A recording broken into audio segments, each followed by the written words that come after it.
¿Cómo están? Soy Nico Cordone, esto es Posta para Volquete Stream y estamos con un invitado increíble que lo vengo siguiendo hace un par de tiempo, la conjugación, pero ya arranqué mal, pero está bien, esto es en vivo, esto es espontáneo, con Nico Papalía.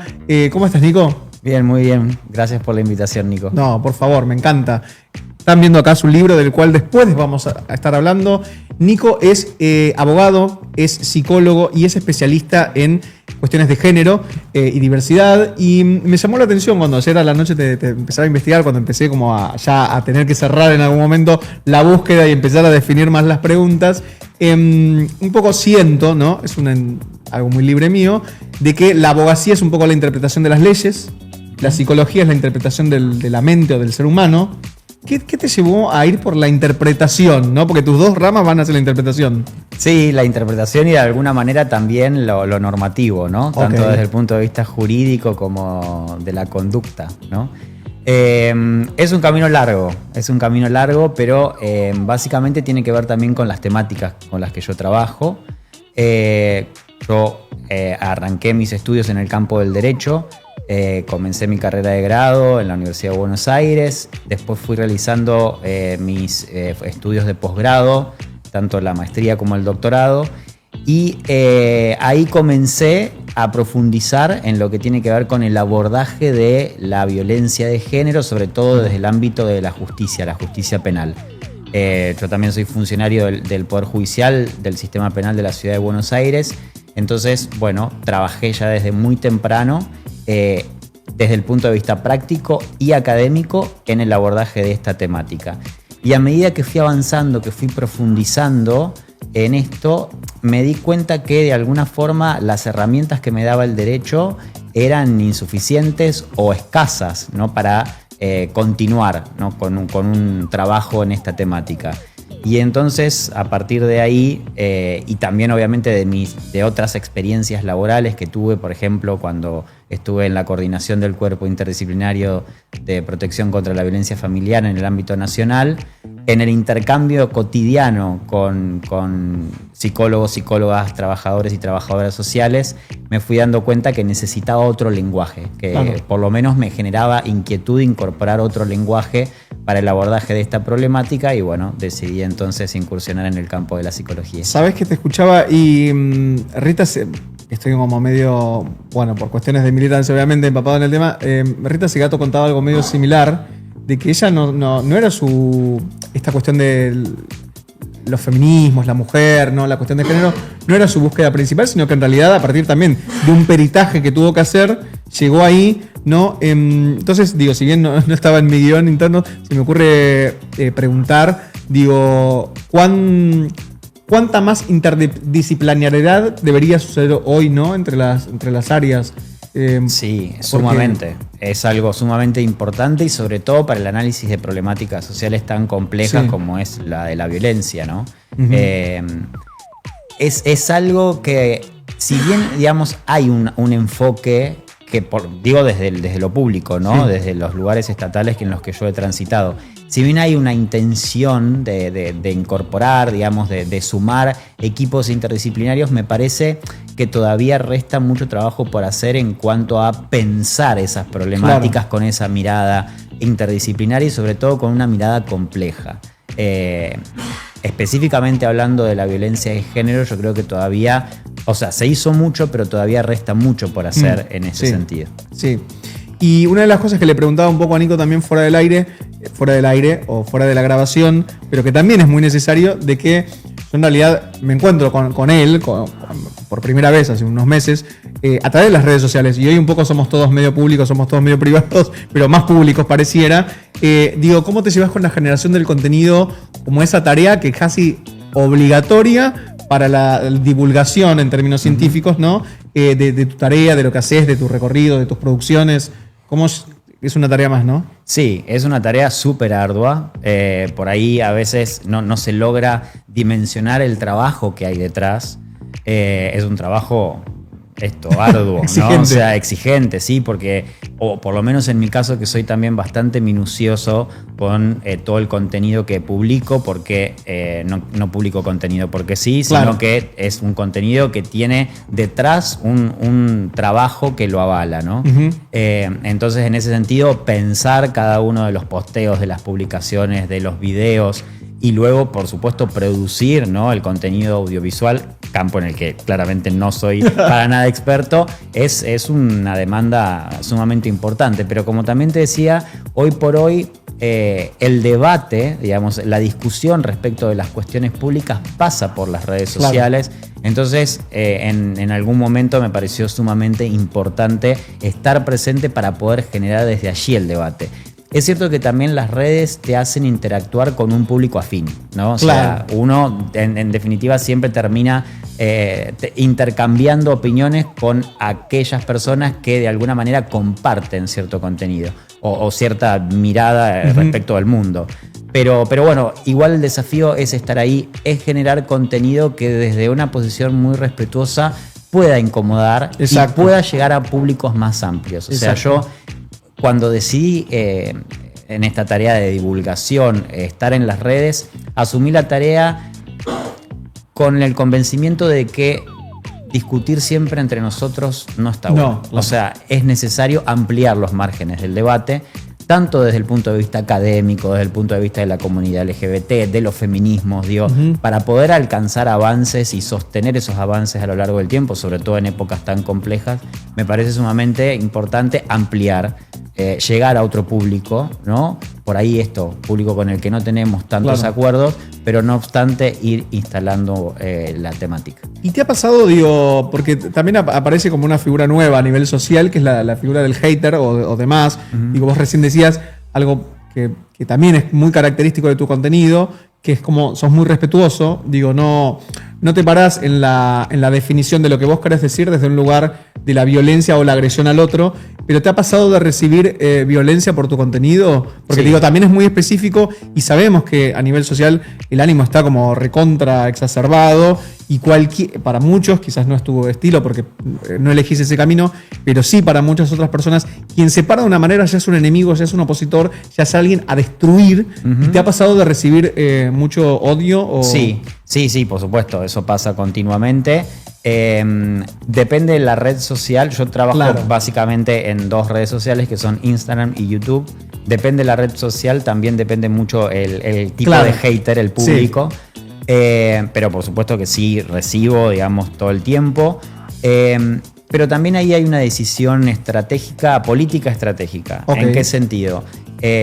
Si yo me prendiera a contestar al hater, seguramente hoy tendría muchos más seguidores y mi interacción en las redes sociales, o sea, las estadísticas crecerían mucho más. Claro. Sin embargo, no es lo que a mí me interesa. Perfecto. El hater, solo hater, la verdad, trato de pasarlo. Paso. Pero sí me interesa aquel que por ahí critica, pero con algún tipo de contenido. Ok. Entonces, cuando hay un hater que, por supuesto, tiene una mirada negativa sobre el trabajo, pero ves detrás de eso que hay una intención de aportar algún tipo de argumento, entonces ahí sí Lo tomás. me tomo el tiempo de contestar lo mismo, desde un punto de vista respetuoso, teniendo en cuenta su posición, pero tratando de generar ahí un diálogo posible. Claro.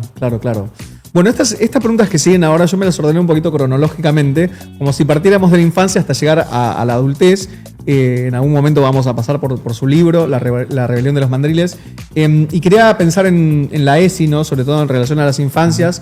ESI, que acá en la Ciudad Autónoma de Buenos Aires está puesta en revisión hace más de un año, ¿no? Exacto. ¿Cuán importante es desde tu perspectiva psicológica como psicólogo o desde la psicología, ¿no? Como un cuerpo de ideas? ¿Cuán importante es que nuestras infancias las escuchemos? ¿Qué impacto tiene en su conformación, ¿no? Que las infancias sean escuchadas, ¿no? Digo, más allá de lo que ya sabemos, inclusive estadísticamente, de cómo previene el conocer casos de abusos y demás, que ya sabemos que es bastante conocido eso como beneficio de la ESI, pero ¿cuán es importante es para un niño, niñe ser escuchado por sus adultos? Bueno, básicamente, es sumamente importante. Es un espacio vital, ¿no? O sea, uno lo piensa desde el campo de la psicología, ¿no? Los estudios en el ámbito de la psicología evolutiva, y un niño, una niña, un niñe que crece, digamos, con un espacio de contención, con adultos significativos que le garantizan ese espacio donde ser alojado, donde ser escuchado, como bien vos decís, es un niño que tiene muchísimas más posibilidades, un desarrollo mucho más profuso, ¿no? Claro. de su propia vida. Eso está científicamente corroborado y me parece que es sumamente importante. En términos de, uno lo puede pensar en términos de ESI, o sea, de educación sexual integral, pero en general, digamos, para todo ámbito de la vida, ¿no? O sea, durante todo el transcurso de nuestra vida necesitamos de ese contacto, ¿no? De ese vínculo con los otros. Somos seres sociales en el sentido más profundo de la palabra. Necesitamos del otro, ¿no? Y eso, si está garantizado desde etapas muy tempranas, ya marca un cambio significativo. Y otro de los grandes temas que hoy está como medio en discusión, yo detesto bastante la palabra woke, prefiero hablar de derechos humanos o demás, ¿no? Es el tema de las infancias trans, ¿no? Digo, como siguiendo en el tema infancias, hace creo que un poco más de un año, el presidente Javier Milei sacó un decreto de necesidad de urgencia, 62/25, que restringe, un poco modifica la ley de identidad de género y restringe el acceso a las infancias, sobre todo y adolescencias, a tratamientos de hormonización, ¿no? En relación a su identidad. De hecho, la Sociedad Pediátrica Argentina, de Pediatría, Argentina, se manifestó, advirtió sobre eso. ¿Cómo toma la psicología el tema de la construcción de la identidad, sobre todo de estas identidades que quizás no son las normativas, ¿no? El respeto a esa búsqueda?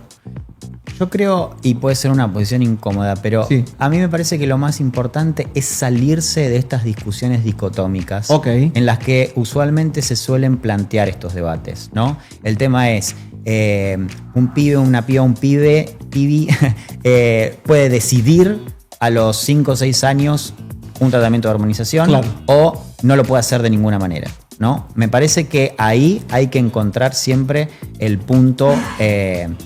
no solo el punto intermedio, que puede sonar, digamos, bastante como ahí gris, sino el punto relevante y que tiene que ver con lo que me preguntabas antes, ¿no? En relación al acompañamiento del mundo adulto. Claro. ¿Sí? Porque claramente hay que tener en consideración la opinión y la decisión de ese niñe, digamos, que está ahí. Pero también desde el mundo adulto le tenemos que garantizar todas las herramientas para que esa decisión sea tomada con el mayor de los resguardos, ¿no? Claro. Y eso me parece que es lo importante, porque estamos hablando de decisiones que son sumamente trascendentes para la vida de esa persona, ¿sí? Entonces, como adultos nos tenemos que garantizar de que esas decisiones se tomen con el acompañamiento emocional, psicológico, legal incluso también, claro, por supuesto, que esa situación merece, ¿no? Por eso... ahí detrás de esta discusión dicotómica muchas veces está esta cuestión de el Estado interviniendo o no. Claro. Es decir, de el mundo adulto haciéndose cargo o no de esa problemática. Y a mí me parece que eso se resuelve con más Estado, con más intervención del mundo adulto. Y vos sabés que una de las cosas que bueno, también marcan la agenda, sobre todo de algunos sectores de la sociedad, que es el con mis hijos no, ¿no? Casi que en realidad la figura del hijo, hija, ¿no? Aparece ahí como una cosa de pertenencia, de mercancía, ¿no?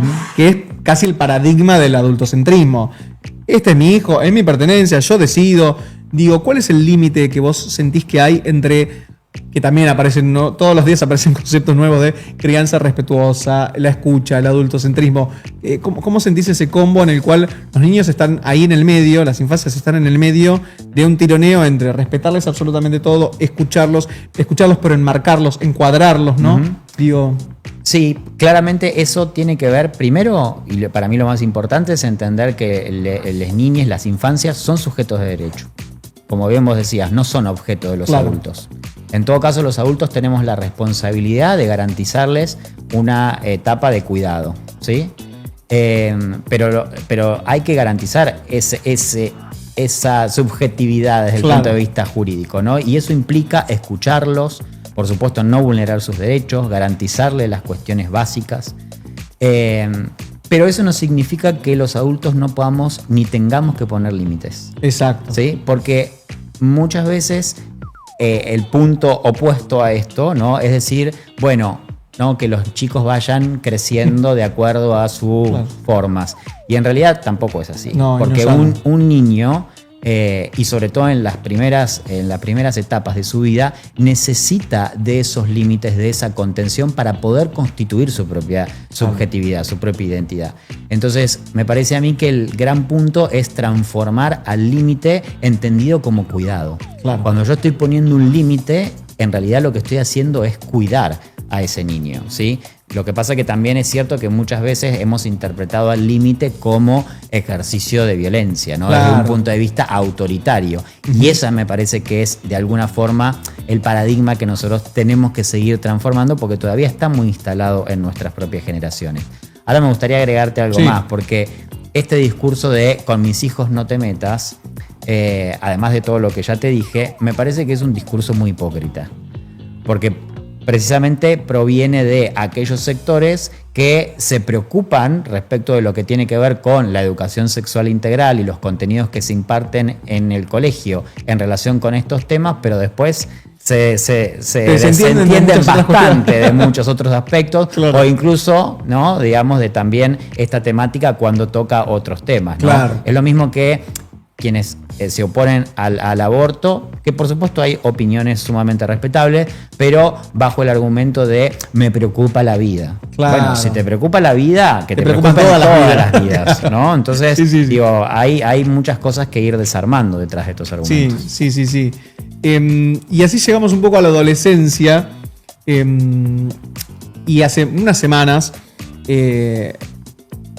fue como muy tema, muy agenda, muy casi de preocupación, digamos. O bueno, también, ¿no? También podría, tomando lo que vos decís, fue preocupación, fue hipocresía, fue agenda mediática para distraernos de alguna cosa, ¿no? El tema de las amenazas de tiroteos, la violencia que está surgiendo. Digo, ¿tenés alguna teoría tuya, alguna idea de por qué se produce esto? Digo, los docentes, quienes estamos en las aulas, estamos medio tajando penales entre quienes tienen algún tipo de padecimiento mental, que quizás no tendrían que estar en las aulas, o sí, no sé, pero el planteo es necesario, la problemática social, digo, estamos como atejando eso y nadie un poco nos acompaña dándonos respuestas. Muchas veces los protocolos son ineficientes, ineficaces, ¿no? Uno de los protocolos que leí me daba mucha gracia, era, bueno, ayudar al joven a que dejara el arma sobre la mesa. Digo, uno no es el grupo halcón, digo, no tiene esa preparación, uno es docente, ¿no? Digo, ¿cuál es tu posición respecto a este brote, si se puede decir, ¿no? Seguramente es incorrecta la palabra, a esta especie de surgimiento de tanta violencia entre los jóvenes? Bueno, como toda situación de violencia, hay que mirarlo con una mirada compleja. Esto que significa que no hay una única causa para poder entender qué es lo que nos está pasando, ¿no? Porque en definitiva es algo que nos atraviesa a toda la sociedad. A mí me parece que es importante por lo menos pensar algunas cosas. En primer lugar, hay un concepto que viene desde el campo de la psicología que fue planteado por Sylvia Bleichmar, una psicoanalista brillante que lamentablemente ella no está con nosotros, pero que ha hecho aportes muy significativos, que es el concepto de la legalidad. Okay. Ella hablaba de la necesidad de construir una nueva legalidad para los jóvenes. Legalidad entendida no como el respeto o el acatamiento de una norma positiva, ¿no? Sí. Una norma positiva, una norma legal, sino más bien, digamos, como esa norma que uno va interiorizando y que de alguna manera define el vínculo con el otro, es decir, de alguna forma también una perspectiva ética de cómo relacionarse con los otros. Y me parece que eso hoy por hoy es necesario, sumamente importante, digamos, también reconstruirlo, ¿no? Porque hay un corrimiento de lo tolerable, lo posible, claro. ¿Sí?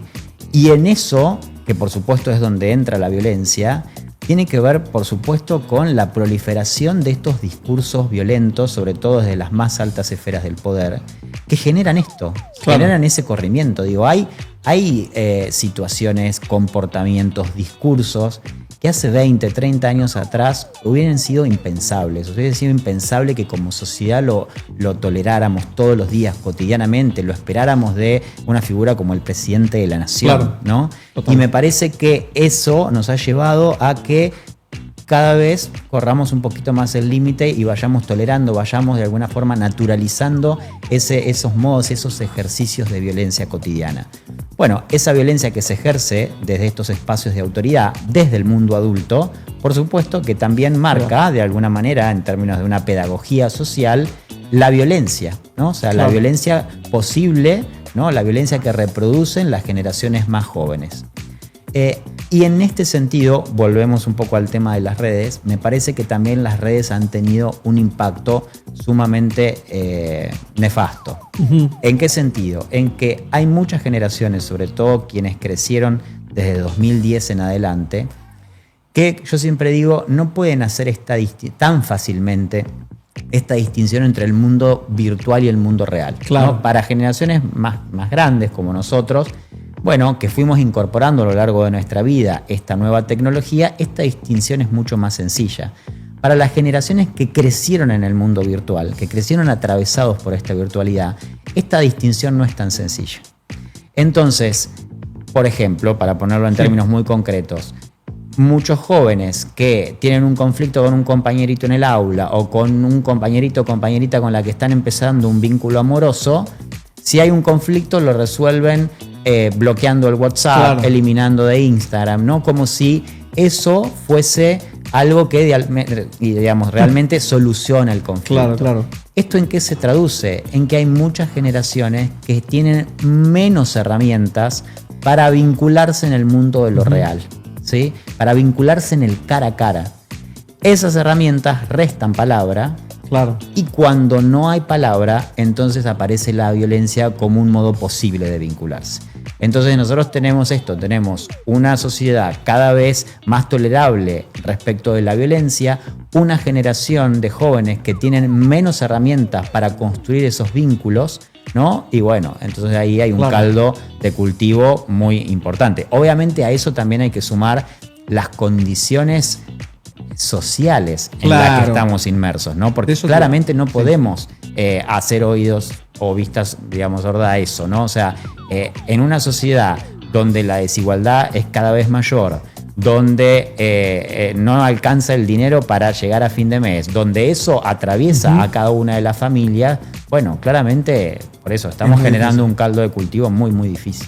Y se me ocurre también hacer como una analogía, digo, en las escuelas nos pasa muchísimo, más de lo que las familias reconocen, el tema de que esto de que mamá le dice una cosa, papá le dice otra cosa. Y un poco la escuela está funcionando como, o mamá o papá, quien sea, y el mundo externo funciona de otra manera, ¿no? Digo, si bien en las escuelas nosotros, bueno, hay que escuchar al compañero, compañera, el respeto, no sé qué cosa, el mundo está funcionando casi a contracorriente de eso. Digo, esa contradicción los pone en un lugar muy raro. Porque ¿a quién escucho? ¿Escucho a mi profe que me dice que tengo que escuchar a la otra persona? ¿O escucho a alguna autoridad que habilita el grito y el insulto, ¿no? Es como un lugar rarísimo para estas infancias y adolescencias en las que están creciendo. Sí, es que por eso yo siempre digo, este tipo de situaciones de violencia en realidad nos impactan tanto también porque de alguna manera funcionan como un espejo. Claro.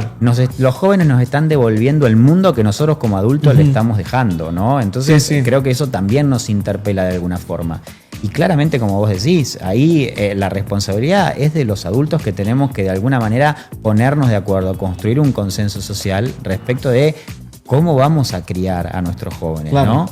Y ahí también me parece señalar algo muy importante, que es el tema de la escuela, porque en estos últimos meses, a partir de todos estos hechos, hemos escuchado muchos comunicadores, comunicadoras sociales, políticos, ¿no? De todo ámbito, responsabilizando o depositando la responsabilidad en la escuela.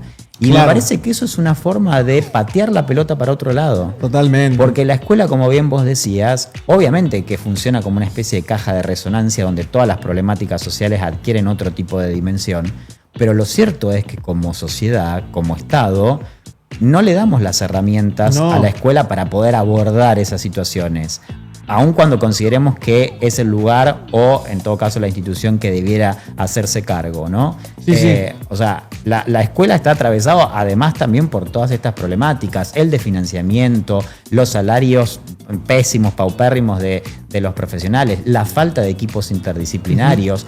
También el hecho de pensar una escuela para el siglo XXI. Eso porque estamos con problemas y estamos a su vez trabajando con una escuela que está pensada para otro tipo de subjetividad. Entonces me parece que hay discusiones muy profundas que hay que dar y no encontrar, como siempre solemos hacer, fácilmente responsables, ¿no? Claro. Es decir, pateamos la pelota rápido como para sortear un poco el tema cuando está instalado en la agenda pública, pero no nos hacemos cargo. O inclusive el hecho de las prohibiciones, ¿no? Hay algunos protocolos que a mí, o medidas no educativas que me causan mucha gracia porque se basan en la prohibición, ¿no? Uh-huh. Bueno, prohibimos los celulares en las escuelas, ¿no? Que puede llegar a ser un paliativo, ¿no? Pero que no es la respuesta porque no termina de pensar la estructura en la cual estamos funcionando, ni siquiera los hábitos hasta de comportamiento químico en nuestro cuerpo, ¿no? De lo que ese estímulo celular genera en nosotros. Digo, ¿cuán positivo ves que nuestras prácticas educativas o de cualquier práctica en general se basen en la prohibición? Yo creo, en general, digamos, yo tengo una mirada poco optimista respecto a eso. En algunos casos yo creo que la prohibición puede venir a complementar otro tipo de decisiones. Claro. Porque puedo coincidir en que está bueno que los chicos no entren al aula con un teléfono celular. Ahora, yo no me puedo quedar solo con esa medida. Exacto. Es como vos decís, digamos, porque el chico sale al recreo o sale de la escuela y lo primero que hace es agarrar el celular y quedar inserto en la lógica Exacto. de las redes, etc. Me parece que la prohibición nunca es la respuesta si viene pensada, digamos, como la única alternativa posible. Ahora, sí me parece que hay algunas prohibiciones, particularmente en esta temática, que son necesarias y que no estamos dando ese debate. Exacto. Por ejemplo, lo que tiene que ver con el acceso a las apps. Yo creo que los chicos, por lo menos hasta los 14, 15 años, no deberían tener acceso a algunas apps. Porque no solo el contenido, sino la dinámica de esas propias apps generan un impacto significativo desde el punto de vista cognitivo, social, etcétera, etcétera, ¿no? Hay un fallo en Estados Unidos, que fue como el primero, yo creo, de muchos, de hace un par de semanas atrás, que reconoce una sentencia en California que reconoce precisamente que apps como TikTok, Instagram, YouTube, etcétera, están diseñadas para generar un comportamiento adictivo. Uh-huh. Sí. Entonces, hemos prohibido en décadas anteriores, por ejemplo, el tabaco, porque generaba una conducta adictiva y un deterioro a la salud. Bueno, me parece que en ese sentido también tenemos que plantearnos este tipo de medidas. Ahora, ¿qué pasa? Los intereses corporativos de todas estas empresas, ¿no?, multinacionales hacen mucho más difícil el debate, pero me parece que es un debate sumamente necesario. Reitero, no quedarnos solo con la prohibición, acompañarlo de muchas otras medidas, pero ojo, que no se nos pase por alto, me parece que también es algo muy importante.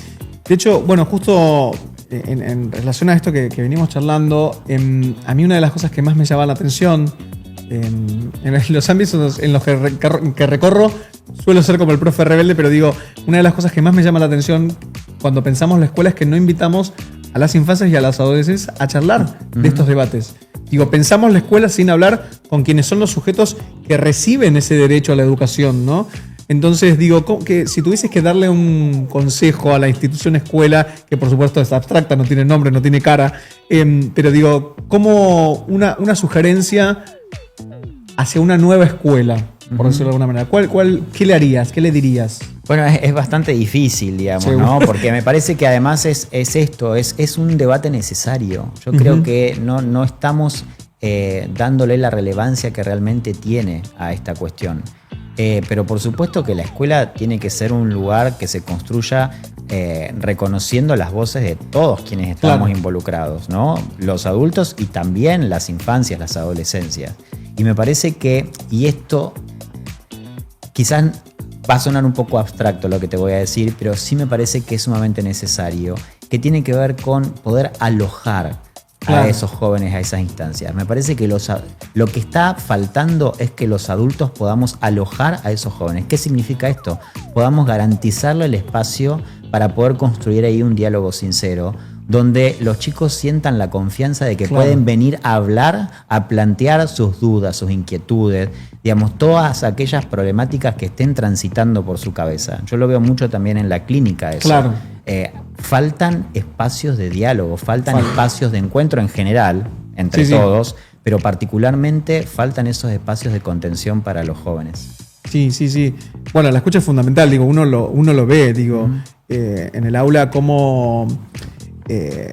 y de hecho vi hace un poco, es muy loco porque un poco criticamos, pero también nos basamos en eso como fuente de contenido. Digo, un TikTok que decía, bueno, mis papás cena conmigo y está hablando y mientras habla mira el celular, ¿no? Digo, parte de ahí, ¿no? Esas infancias, esas adolescencias como un reflejo nuestro. Y así llegamos al mundo adulto.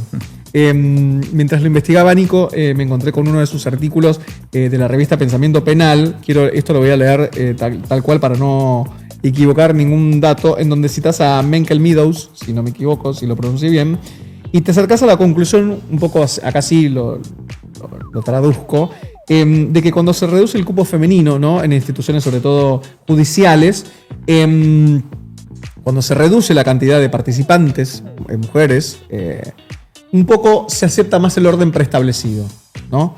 Y la pregunta que se me ocurría es, ¿se puede pensar de manera más igualitaria en estructuras que reflejan lo patriarcal, lo verticalista? ¿O es necesario no solamente una cuestión de cantidad, sino de modificación de la estructura? Claramente, sí. Es un artículo viejo, ya de muchos años. Pero sí, yo lo que planteo ahí, y bueno, y por supuesto después profundizando en muchos otros trabajos, y también una opinión que se va consolidando con la propia práctica, ¿no? Claro. Y uno atravesando distintas instituciones. Es sumamente necesario incorporar pluralidad de voces, y hablamos en ese caso de mujeres, pero a su vez también con una mirada interseccional de distintos actores, actrices, porque no es solo una cuestión dicotómica de varones-mujeres, por supuesto. Creo que es necesario sumar pluralidad en las instituciones porque eso te cambia la mirada, te cambia la mirada sobre la dinámica institucional, sobre el desarrollo de las políticas públicas. Eso enriquece, digamos, de por sí esa cuestión. Suma también desde el punto de vista del argumento democrático. O sea, no es lo mismo para la gente. Por ejemplo, pensemos en una escuela o, como me ha tocado a mí, en un juzgado, en una fiscalía. No es lo mismo para quien tiene que concurrir a esas instituciones ver una pluralidad de personas, digamos, ahí, esa diversidad, en donde yo me puedo, como ciudadano o ciudadana, ver reflejado también y en consecuencia construir un lazo mucho más cercano, ¿no?, de mayor confianza con esa institución, que ver, ¿no?, un conjunto de varones blancos heterosexuales que de alguna manera ya limitan en cierta forma el contacto, ¿no? Yo siempre lo he dicho en las instituciones en las que he tenido la oportunidad de sumar ahí un poquito. Por ejemplo, cuando uno va a recibir a una víctima de violencia, en primer lugar, siempre es aconsejable que lo haga una mujer, digamos, para generar una mayor empatía ahí. Pero también es importante el trato, ¿no?, que se le garantice a esa víctima, incluso hasta la forma en la que uno está vestido. Sí. Digamos, si yo me voy con un traje Versace a recibir una denuncia, ya ahí genero una distancia enorme, ¿no? Entonces, digo, hay que pensar en esas cuestiones. Pero vuelvo, digamos, a la cuestión. No es solo sumar número. O sea, es decir, no es sumar solo mujeres por el hecho de ser mujeres, solo personas trans por el hecho de ser personas trans, y así sucesivamente. También es importante incorporar una mirada distinta. Sí. Y ahí voy con esto, porque muchas veces se dice esto, no, bueno, pero hay mujeres que son sumamente masculinas. Sí, digamos, las hay, y es más, muchas veces para acceder a esos espacios de poder, las mujeres u otros sujetos tienen que adoptar ciertas pautas hegemónicas para poder llegar y sostenerse. En consecuencia, lo que hay que prestar atención es no solo la cuestión numérica, sino también, podríamos decir, a la cuestión cualitativa, es decir, a transformar esas prácticas, a incorporar una mirada más empática, más democrática, más horizontal, ¿no? Es decir, a pensar en una transformación más sustancial de eso. Y algo que también caracteriza un poco al mundo adulto, que bueno, sobre todo en redes, siempre volvemos como a esta tara de las redes, pero que también se ve mucho en redes y que casi ilógicamente, ¿no? Quizás en la lógica, calculo que tenemos como una edad similar, digo, en la lógica en la que crecimos nosotros era totalmente otra y hoy vemos algo diferente, es la hipersexualización. Que está pasando inclusive al mundo infantil, ¿no? Niñas que se hacen spa para su cumple y es rarísimo. Bueno, eso te diría que es el caso más liviano, ¿no? Digo, ¿le encontrás alguna explicación a este fenómeno de la hipersexualización? Que también es muy presente, digo, para tomar otra de tus especialidades, ¿no? De algo a lo cual le prestas mucha atención a la hora de comunicar, que es el colectivo LGTB+, ¿no? La hipersexualización. ¿Qué tema? Sí, bueno, a ver, yo creo que es una problemática que viene arrastrándose desde hace mucho tiempo, porque podemos, digamos, retroceder a la década de los 90 y encontrar este tipo de discusiones públicas, pero lo que sí me parece es que hay un agravamiento absoluto a raíz de la lógica de las propias redes sociales. Claro. Yo creo que desde un punto de vista estructural, todas las personas, todos los sujetos estamos de alguna manera pendientes de la mirada del otro, ¿no? O sea, hay ahí una necesidad de confirmación incluso en la construcción de nuestra propia identidad, de nuestra propia subjetividad. El punto es que eso, creo hoy yo, está exacerbado por esta dinámica de las redes sociales, esta necesidad constante de estar mostrándonos todo el tiempo, ¿no? Respecto de todo lo que hacemos, de dónde vamos a comer, a qué lugar salimos, con quiénes estamos, a dónde viajamos, digamos, ¿no? Esa necesidad de alguna manera buscando la confirmación, la aceptación de parte de los otros, que incluso hoy está hasta completamente despersonalizado, ¿no? Porque no interesa quién es el que está del otro lado, sino el número de likes que yo sumo, digamos, en una publicación. Pero lo que sí me parece también es que hay un corrimiento del límite de aquello de lo que estamos dispuestos a mostrar. Claro. ¿No? Me parece que, así como hoy hablaba del corrimiento del límite de lo tolerable en términos de la violencia, me parece que hay un corrimiento del límite de aquello de lo que consideramos mundo privado. Claro. ¿No? Porque hoy no solo se muestra la vida privada de las personas públicas, sino que empiezo a mostrar esto. Empiezo a mostrar dónde como, qué como, cuándo me levanto, cómo me acuesto, ¿no? Y por supuesto también la exposición de la vida sexual, que ahí también, digamos, toca, me parece, como un punto sensible en lo que hace a la comunidad LGTBQ+. Sí. No es exclusivo de eso, pero sí me parece que se juega mucho también esta cuestión de la exhibición de los cuerpos, de las prácticas sexuales, que por un lado uno podría decir, bueno, hay una mayor liberalización, digamos, de esos aspectos que siempre han sido no solo tabú, sino que también han sido, digamos, herramientas de opresión. Pero por otro lado, digamos, también me parece que vale la pena interpretarlo en este sentido, ¿no? Como de ese corrimiento del mundo de lo privado. Entonces, ahí la pregunta que surge es, ¿qué queda para uno? ¿No? ¿Qué queda por fuera de la mirada de la necesidad de aceptación del otro? Sí, a mí se me ocurría también, digo, pensar como esta idea, además de lo que decís vos, digo, hasta dónde somos sujetos de derecho, ¿no? de mi derecho en cuanto a transitar mi identidad, mi vida sexual y demás, y cuánto en realidad casi que elegimos ser sujetos más de mercado, porque eso se vuelve una mercancía, mi cuerpo, claro. ¿No? Y además siento que es una problemática, bueno, justo somos dos varones diciendo este tema, pero creo que es una problemática muy de varones homosexuales, la hipersexualización. Digo, yo no veo... Por supuesto, sí, en el mundo heterosexual es otro mundo, ¿no? Casi podríamos decir. Pero la hipersexualización siento que es una problemática muy de varones homosexuales. No sé si coincidís o no, pero digo, yo creo que el colectivo travesti trans tiene como otras luchas por dar. Las lesbianas también. Pero siento que es algo muy de los varones. Y siento que, para mí, esta es una teoría dicha por nadie, que creo que como somos de todas las identidades las más hegemónicas, somos las que más nos insertamos en el sistema de alguna manera de mercado, somos los más adaptables, creo que somos también los que más coqueteamos con eso. No sé por qué. No sé si hay teoría sobre eso, pero necesitaba contártelo. Yo no me animaría a, digamos, sostener esta teoría en el sentido de que es la población más afectada o más representativa, porque me parece que el control sobre los cuerpos es algo que, digamos, atraviesa bastante transversalmente, digamos, a muchas poblaciones. Ni que hablar de las mujeres e incluso también de las mujeres trans, ¿no?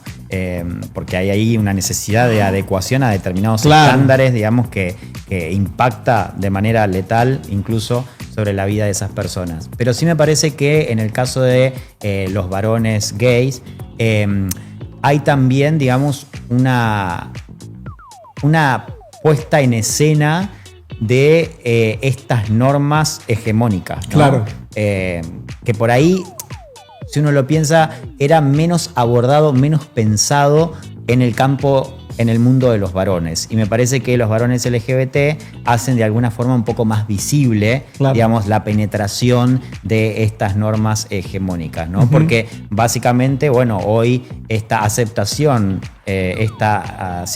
digamos, el vanagloriarse de alguna manera con la mirada del otro, se juega a partir de la exhibición de los cuerpos hegemónicos, ¿no? De también otras conductas que tienen que ver con el cuerpo.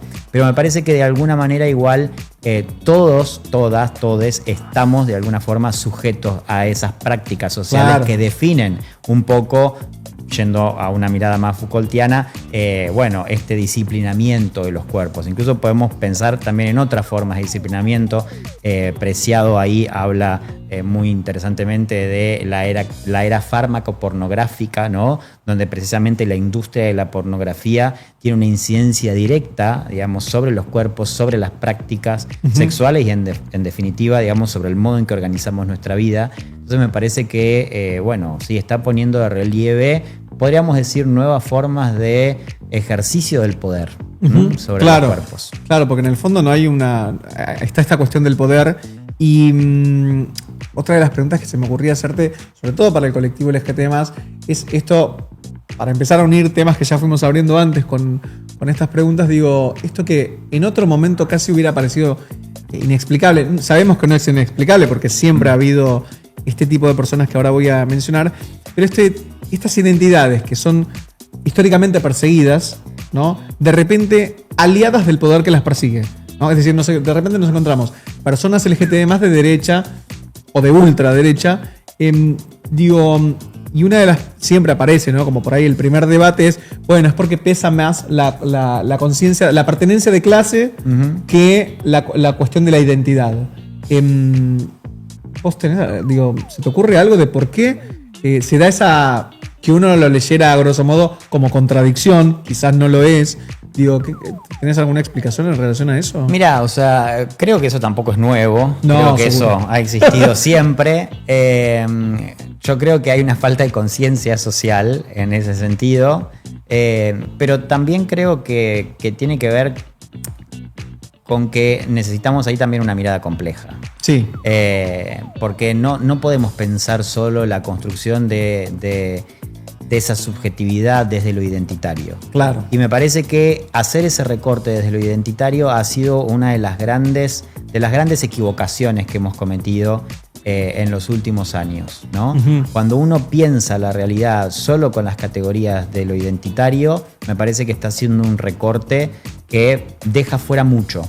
Claro. Y me parece que este tipo de situaciones hay que analizarlas también con esa complejidad. Por supuesto, con una cuestión así muy visceral, podría decirte que sí, que es esto, que hay personas que no tienen conciencia quizás o que no reflexionan respecto de lo que implica, digamos, para muchas otras personas que comparten algunas de esas características, como en este caso lo identitario, las consecuencias de determinados modelos, políticas, etcétera, etcétera. Pero bueno, eso ya es una apreciación más personal. Yo creo que en términos de poder pensarlo críticamente, me parece que tenemos que abrir ahí un poco más las categorías de análisis. Y escribiste un libro hace un tiempo que lo tenemos acá y va a aparecer también en pantalla, La Revolución de los Mandriles. Se me ocurría, es muy interesante porque me puse a leer un artículo que habla sobre tu libro de página 12 el colectivo LGTB+, ha tenido que transformar el puto, que era un insulto, como una insignia casi de orgullo, ¿no? Exacto. Y vos también haces lo mismo, ¿no? Quiero leerlo tal cual, dice el abogado y psicólogo Nicolás Papalía, intenta resignificar y reconfigurar esa metáfora presidencial, convertir el insulto en orgullo para que oficie como una bandera a quienes ofrecen resistencia, ¿no? Esto salió en un artículo de Página 12. ¿Cómo estás como resignificando la violencia? ¿Cómo fue esa tarea? Bueno, a ver, el libro de alguna manera tiene todos los años de investigación, ¿no? Okay. O sea, yo digo, resume de alguna forma un poco todo mi trabajo de investigación en esta temática, ¿no? Particularmente en el abordaje de la violencia y en pensar esta conexión intrínseca que Rita Segato, por ejemplo, viene denunciando desde hace tiempo entre los modelos sociales de masculinidad y la violencia. Uh-huh. Yo coincido en que ahí hay una conexión, digamos, que nosotros necesitamos desarticular. También digo esto, el género no alcanza para entender, para explicar toda la violencia, pero lo cierto es que si no introducimos la cuestión de género, tampoco vamos a poder descifrar, analizar, ¿no? La problemática de la violencia. Cuando yo trabajo en este libro, que de alguna forma es una adaptación de todo este trabajo y particularmente de la tesis de mi doctorado, en diálogo con la editora, con Caro Di Vela, la editora de Galerna, a quien por supuesto siempre que tengo la oportunidad le agradezco mucho el trabajo que hicimos, me plantea, este es un libro que estaba listo ahí para salir hace 2-3 años y Caro me dice, Nico, el contexto cambió. Claro. El contexto en el que yo desarrollé esa investigación, que era un contexto de avances de los feminismos, de transformaciones legales, claro, dice, cambió radicalmente. Entonces me parece que tenemos que repensar un poco.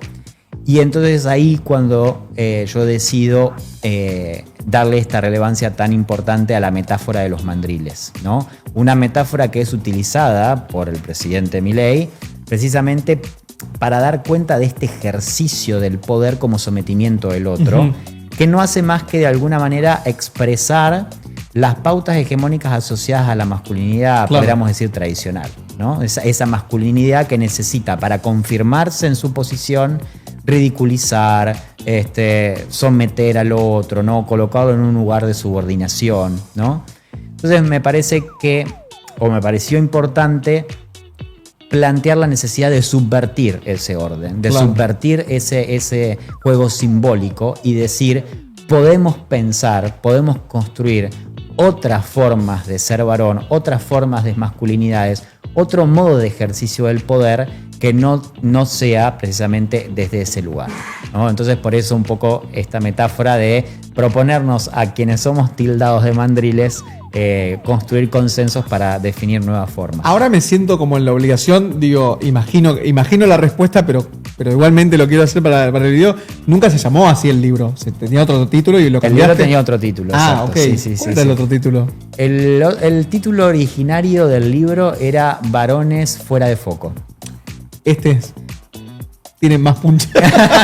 digo, en el contexto claramente uno lee de otra manera, ¿no? Sí, pero sí, digo, sí. Claro, sí. Se llamaba así porque un poco lo que yo vengo trabajando es una mirada crítica en torno a cómo fuimos desarrollando las políticas de género y particularmente de abordaje de la violencia de género. Porque vuelvo a lo que te decía antes, hemos avanzado un montón, pero desde mi perspectiva no nos hemos incluido los varones en ese debate, en el diseño de esas políticas. Entonces, un poco, mi trabajo va hacia esa mirada, ¿no? Es decir, necesitamos ampliar ahí, digamos, consolidar un poco este enfoque, introducir la cuestión de las masculinidades. Y por eso el título primigenio era eso, es decir, hemos olvidado un poco a los varones, o no nos hemos incorporado los varones, mejor dicho, en esta problemática. Bueno, vos sabés que eso pasa un montón, con quienes trabajamos con adolescentes, lo notamos mucho, los temas de conversación. Realmente los varones, varones hegemónicos y normativos si se ofenden, pero realmente los pibes están viendo con quién juegan a la pelota el viernes y las pibas están hablando de defender la IVE. Son dos como... y casi que lo podemos relacionar un poco medio arbitrariamente hacia los ponchazos en esto de de cómo se tiene menos sexo, ¿no? Porque claro, la vinculación es otra. Digo, ¿cómo me voy a vincular con alguien que está hablando otro lenguaje completamente diferente, ¿no? Pero bueno, volviendo al tema, te quería preguntar, porque es un poco el tema de tu libro y el disparador, inclusive lo que dio origen a un nuevo título. ¿Qué pasa cuando la crueldad es política de Estado en la sociedad, en las mentes, si lo decimos un poco más románticamente, en los corazones de las personas?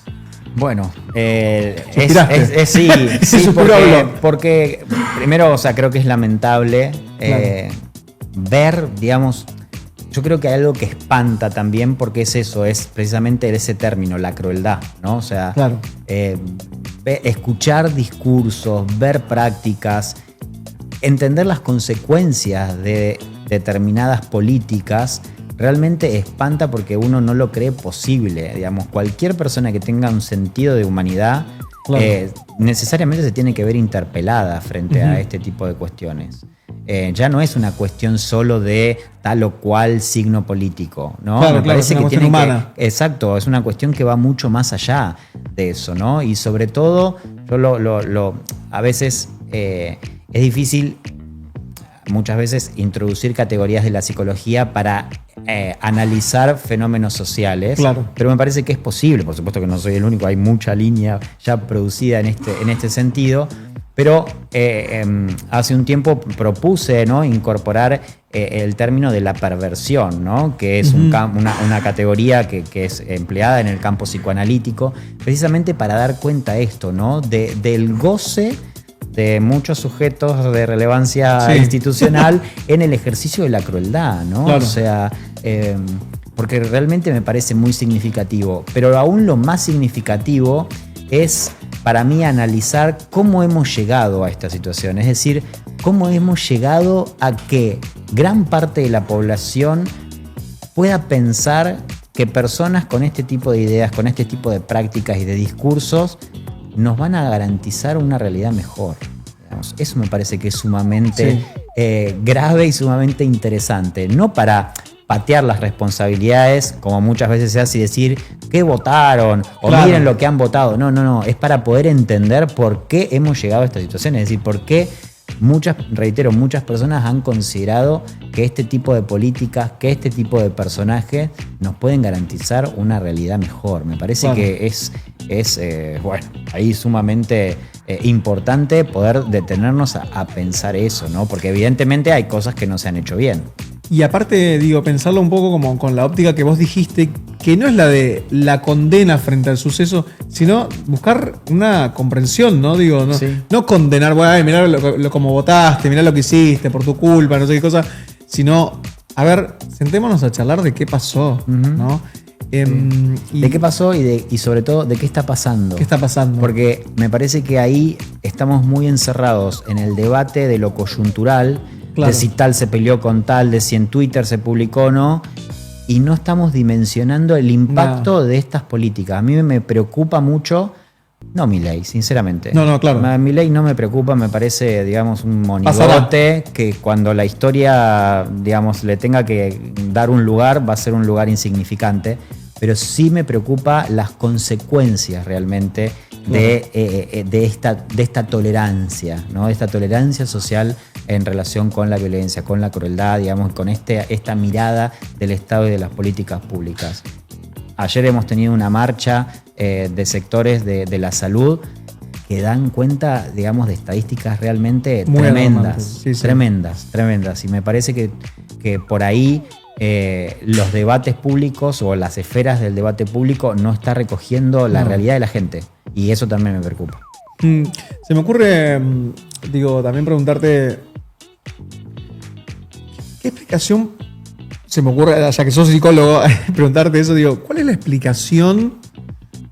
Porque siempre uno puede decir la explicación más fácil y más a mano que tenemos. Bueno, el efecto celular, el efecto medios de comunicación, pero a este adormecimiento, que yo, por lo menos es mi percepción, es muy personal, ¿no?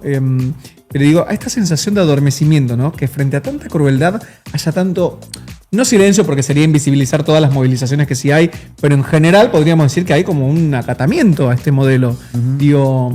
por qué sucede eso? Bueno, ahí yo, en primer lugar, decir que no hay una respuesta posible de la psicología. Seguramente. Claramente, digamos, no es que sea una disciplina, digamos, que pueda dar la respuesta en relación con eso. Tampoco yo la tengo. Digo, sí nos podemos animar a pensar algunas cuestiones, ¿no? Y me parece que tiene que ver con este distanciamiento profundo entre la institucionalidad que tenemos y la realidad de las personas. Claro. A mí me parece que eso es un poco lo que quedó desfasado. Es decir, la realidad en términos de los debates que nos damos ciertos sectores que tenemos quizá una vida política en el sentido no partidario, digamos, pero sí, política como debate de las cuestiones públicas, que hacemos parte de las instituciones estatales, de los partidos políticos y la realidad material de las personas. Me parece que ese distanciamiento llegó a límites tales que generó, digamos, como una apatía social profunda. Es decir, hoy realmente yo creo que hay muchas personas que creen que el sistema tal y como está no les va a garantizar ningún tipo de respuesta a los problemas del día a día. Esto es cómo llevo mi comida a la mesa, cómo soluciono los problemas de salud.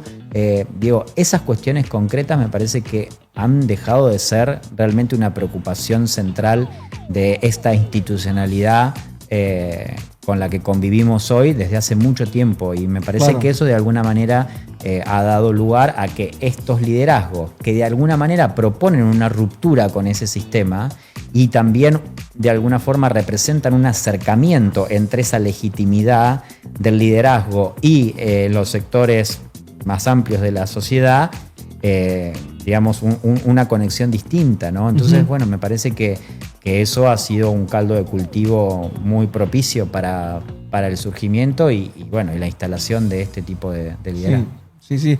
Digo, y sobre todo casi en un preaño electoral, me parece que es un guante que también quienes quieran ofrecer una respuesta alternativa a este modelo de crueldad, es un guante que tienen que recoger esto de que las instituciones necesitan estar más cerca de la gente, ¿no? Y casi como medio acercándonos al final, y aprovechando que combinás estas dos cosas de la abogacía y la psicología, Rita Segato habla de un cambio de paradigma, ¿no? Que es una expresión que me viene resonando mucho cada vez que la escucho y estoy medio como en loop con ella, escuchándola. Esto de no solo la pedagogía de la crueldad, sino ella habla de la ley de la muerte, ¿no? O un término medio parecido, de que se cambia esta ley, que era como una garantía de la protección de la vida, a una ley de yo te puedo matar, ¿no? Y sobre todo hoy que es explícito, porque ella hace esta comparación, en relación a lo de Gaza y al holocausto en Alemania. Dice, bueno, ese holocausto estaba oculto, no se veía, no se sabía. Sin embargo, está la espectacularización del genocidio, ¿no? ¿Qué pasa en la gente cuando no hay ley? Porque quizás uno puede empaparse de temas, pero el común de la gente no lo sabe y tiene un impacto cuando no hay ley, ¿no? Inclusive, lo esbozamos un poco, lo esbozabas cuando hablaste de las infancias, ¿no? ¿Qué pasa cuando no hay ley? Sí, bueno, cuando no hay ley en todo sentido, en todo ámbito de nuestra vida, no hay palabra. Y cuando no hay palabra, como ya mencioné, hay violencia. Aparece la violencia como un modo posible de vincularse, de relacionarse con el otro. Pero a mí me parece muy interesante este planteo de Segato, sobre todo también cuando describe podríamos decir, este tiempo histórico como el tiempo de los dueños, ¿no? De este concepto de la dueñidad de la que habla Rita. En términos de, precisamente, estamos en un mundo diseñado por estos dueños, es decir, por ni siquiera los líderes políticos, sino los titulares, los dueños, valga la redundancia, de estas grandes empresas transnacionales que acumulan, digamos, el mayor porcentaje de las riquezas del mundo y que de alguna manera deciden, ¿no?, la vida del resto, de las grandes mayorías, a los cuales muchos de estos líderes políticos actuales, Milei incluido, pero podemos pensar en Trump, en otros, son completamente funcionales. Exacto. Y me parece que eso no solo marca la concentración de la riqueza, sino también esta cuestión de la no ley en el sentido de yo hago lo que quiero. Claro. digamos. Como yo tengo este poder, como yo tengo estos recursos económicos, ¿qué me Bueno. importa lo que diga el resto? ¿Qué me importa lo que digan los estados? No hay límites desde el Claro. punto de vista de los estados, ¿no? Entonces, eso transforma la concepción del mundo. Por eso, digamos, hoy se levanta Trump un día y dice voy a invadir tal lugar y va y lo invade. puedo. Exacto, porque esa concepción, ya pensándolo desde el campo del derecho internacional, ¿no? De Naciones Unidas, de la comunidad de naciones, de la ley del derecho internacional, hoy no existe Claro. en la práctica. O sea, hoy están las Es un instituciones, papel escrito. pero como veníamos hablando, son instituciones que han dejado de operar en la práctica, en la realidad. Claro. Entonces, esa concepción del mundo que baja, digamos, de estos espacios de poder, bueno, va ganando, va calando hondo, va ganando lugar en las distintas esferas de nuestra vida. Entonces, por eso digo, si tenemos estos dueños, si tenemos estos personajes políticos funcionales, después ¿cómo le vamos a pedir a los chicos en el colegio que no acudan a la violencia para relacionarse, ¿no? Entonces, es una tarea titánica, sí. titánica, pero me parece que hay que apostar a, en cada lugar que podamos, ir sosteniéndola. Y reitero, puede sonar muy abstracto, pero me parece que lo indispensable es construir palabra. O sea, Claro. es poner palabra donde no lo hay, es poder alojar, digamos, al otro, ¿no? Para tratar de traerlo para este lado en el buen sentido, Claro, es claro. decir, de construir más humanidad. Última pregunta. Supongamos que llega a tu consultorio, a la clínica, un paciente que se llama Nación Argentina. Este paciente que viene medio golpeado, enojado, triste, viene con hambre. Seguramente lo primero que va a tener que resolver cuando este momento pase, porque más tarde o más temprano va a pasar, ¿no? Seguramente eso que decía, lo primero que va a tener que hacer es empezar a comer un poco, que lo vamos a encontrar un poco flaco. Hoy a mí me molesta un poco el término tanto sanar, viste, está como medio gastado en Totalmente, redes. sí. Seguramente, imagino que te puede pasar, pero supongamos que le damos la tregua por un rato. ¿Qué va a tener que sanar un poco la Argentina en lo próximo, en lo que se viene, en esta pase dentro de un año, 5 o 10, no importa? Sí. Pero ¿qué vamos a tener que empezar a sanar como sociedad después de tanto odio, tanta crueldad, tanta violencia? Yo creo que lo más importante y algo que me preocupa tiene que ver con la reconstrucción del tejido social en Argentina. Tampoco voy a tener esa mirada, viste, un poco nostalgiosa de decir en aquel momento Claro. hemos tenido un tejido social. No, porque digo, siempre hemos tenido problemáticas en ese sentido. Somos un país muy diverso. Pero me parece que hoy no solo que está muy roto ese tejido social, sino que desde el discurso público, desde el discurso hegemónico, se opera cotidianamente para continuar rompiéndolo. Claro. Digamos, ¿no? Esta mirada individualista sobre la vida, ¿sí? El crecimiento de todos estos discursos que nos dicen que el camino es individual, que perdés el tiempo, digamos, y te sentás con el otro para intentar construir algo distinto, me parece que tiene efectos muy, muy profundos y que, reitero, y que siguen incidiendo, es decir, que están operando cotidianamente. Entonces, en ese sentido, me parece que como tarea, en términos así amplios, sería difícil para trabajar en el consultorio, pero... Qué paciente aparte, claro, qué sí, paciente. un paciente complejo. Y además, como trabajo desde un enfoque psicoanalítico, lo primero que habría que hacer es escuchar, ¿no? Claro. Vas a tener que escuchar mucho. Por supuesto, escuchar mucho, pero me parece que ese sería uno de los objetivos terapéuticos, ¿no? La reconstrucción del tejido social. Nico Papalía, autor de La Rebelión de los Mandriles. Soy Nico Cordone, esto es Posta, este ciclo de entrevistas para Volquete Stream. Dale like al video, suscríbete, compartí, reposteá, no importa en la red en la que lo encuentres. Nada, apoyá este tipo de contenido que la verdad necesitamos, como recién decía Nico, más espacios de diálogo. Muchas gracias.